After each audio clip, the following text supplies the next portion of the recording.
Your bank, nonetheless, at least purports to account for all sorts of complex phenomena, even as, in the interest of clarifying the intelligibility and context of our questions, we have shown how your bank and its fellow banks around the world can only be the very cause of the present global depression.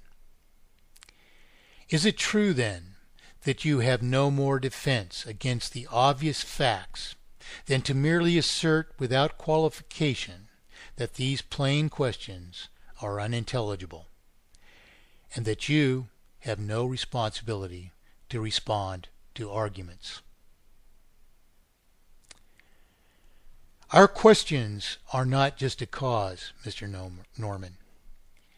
They are questions of your legal and or otherwise legitimate authority to perform the role you do in the issuance of money. The facts of that rule are not themselves a cause, Mr. Norman, nor is it to state the evident case in the interest of clarifying context from the outset, essentially or strictly to argue cause. Nor is to state those facts as they are perceivable to argue cause. These are merely openly clarify the very things we ask of you. What indeed are the facts at hand? Nor then is it our cause to merely assert or to complain that you do not give up lawful consideration in the creation of money. We ask under the Freedom of Information Act this privilege because obviously it is rightful that the people know the answers to these questions. If the bank has no argument which would justify its existence, most particularly against the fact of such a destructive role as it indeed appears to play, then still we would expect that a decent respect for the opinions of humanity would at least compel you to answer, at least to whatever extent you can, even if no recorded information answers any of these questions, for the obvious reasons the object of unjustifiable dispossession is the very purpose of purported banking. For willful admission would put purported banking into a better proper perspective than to hide behind purported technicalities as if they insulate purported banking from duly answering. For the latter instead intimates not only knowledgeable but even persistently intentional guilt. Thus we have already explained the intelligibility and focus of these questions, because in fact this critical obfuscation of our promissory obligations denies us economy by perpetually multiplying costliness in the form of an irreversible perpetual multiplication of falsified indebtedness into terminal indebtedness. This surely instead is a very antithesis of actual economy, which on the contrary would be comprised always of a vital eradication of all redundant and unjust cost. If on the other hand you defend the cited obfuscation of currency, then defend it by answering the questions, which are obviously germane, therefore, to diligent consideration.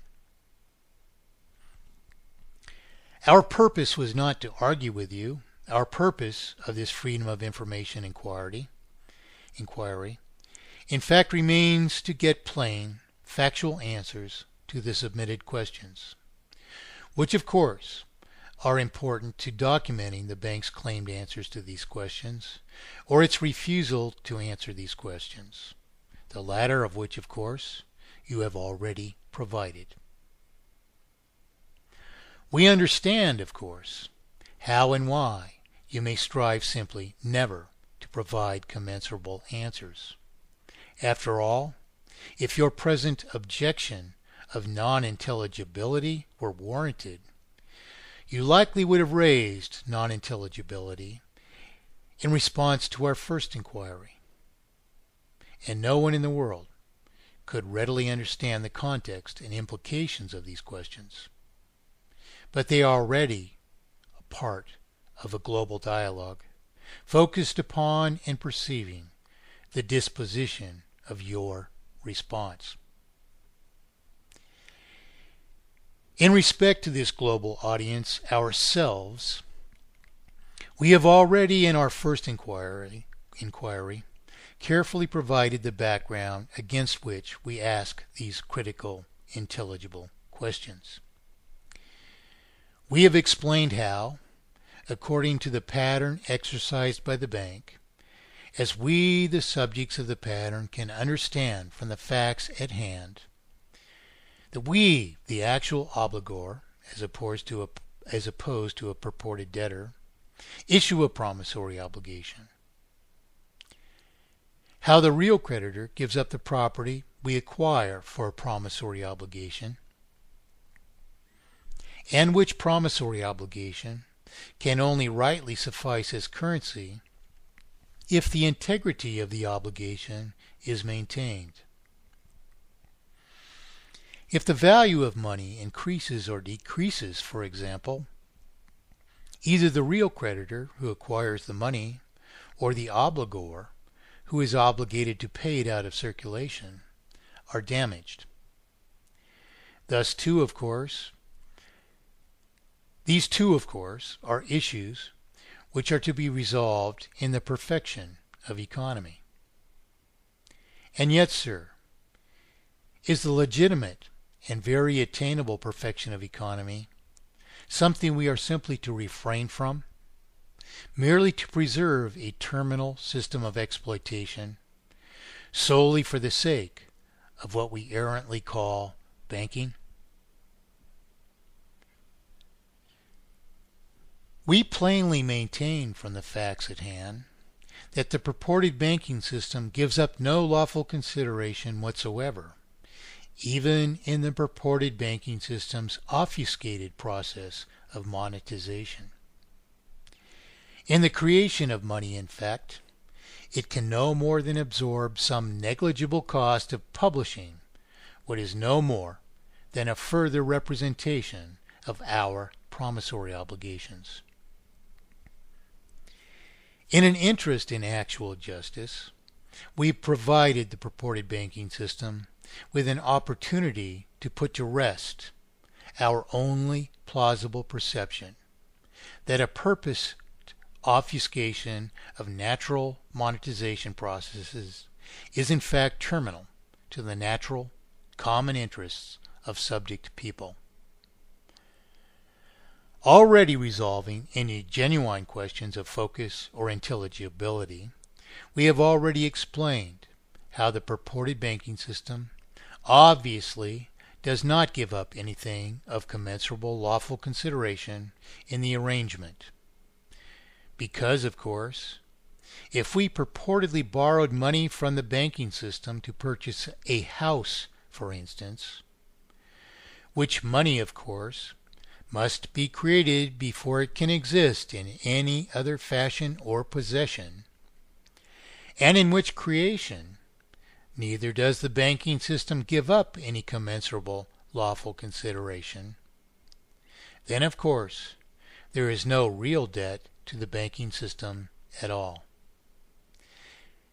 Instead, as the real creditor has been paid in full only so long too as the integrity of the resultant currency is maintained, the nature of the remaining obligation instead is to retire paid principal from circulation. Paid principal, therefore, Mr. Norman, would be the rightful property or representation of property of no one. We therefore ask you two extremely plain questions, which neither you nor the material you cited possibly answer. 1. What lawful consideration do you claim the Bank of England gives up when it creates money? And 2. How then does the bank claim there is a debt to the bank? You now tell us these questions are, in your opinion, unintelligible. Would you answer our 4 questions conclusively if we just resubmit them to you then, without any background whatever indicating what truthful answers must account for? Obviously, these questions pertain to the very validity of purported banking. It hardly is likely that justifiable banking practice or creation of money exists then without the very answers we are asking for. Presumably then, this is the very fact for which you have intentionally avoided providing any facsimile of an answer at all. We further explain in our subsequent response to your first evasion that obviously the banking system does claim there is a debt to the bank as a consequence of this obfuscated process of creating money. That question, does the bank claim there is a debt to the bank, could not be plainer, could it? Are you indeed yourself a banker, possibly unaware that the banking system claims debts exist to the bank as a consequence of the process of creation of money? Is the concept of this question still unintelligible to you? Answer then how we can make the question understandable to you, a banker, with respect, of course, to the monumental implications of the question's obvious answer. Of course, the banking system claims there is a debt to the bank as a consequence of no more than publishing evidence of our promissory obligations to each other, which obligations instead are not the property of the bank, but on the contrary are obligations to pay and to retire principal from circulation, because fulfilled promissory obligations, on the contrary, are no longer evidence of value or commitment to deliver so much value in fulfillment of the obligation. This again, Mr. Norman, is not an argument of an ostensible cause which we haven't even declared to you. This is merely the very explicit consideration a worthy answer must account for. The alternate version of this same question, too, as it was phrased, is how then does the bank claim there is a debt to the bank? Obviously, if the bank does not give up lawful consideration or something of value equal to the debt in principle it claims to create to itself, the bank in fact then has no rightful claim to the principal. Instead, the principal should be retired according to the natural life cycle of a promissory obligation, the case for which we are prepared to present to you in further invalidation of the integrity of potential answers, should you contest the issues either by mere theoretical assertions or in recorded material, which indeed we do request from you.